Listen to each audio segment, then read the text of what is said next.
For many, pets are a part of the family, but a new investigation showing some puppies have left dozens of people across the country really sick. 11 Alive's Jennifer Bellamy joins us.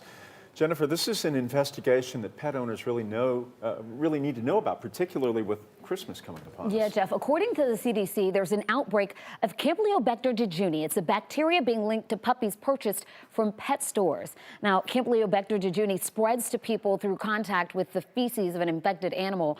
And so far, 30 people in 13 states have become sick. Now, fortunately, no deaths has been reported, but 4 people have been taken to the hospital. It's important to note that puppies can carry the bacteria even while appearing to be healthy.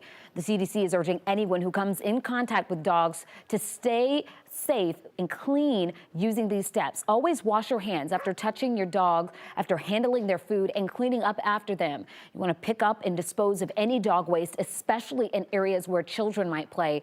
And if you happen to work in a pet store, you want to make sure that you follow proper protocols for identifying and reporting sick animals.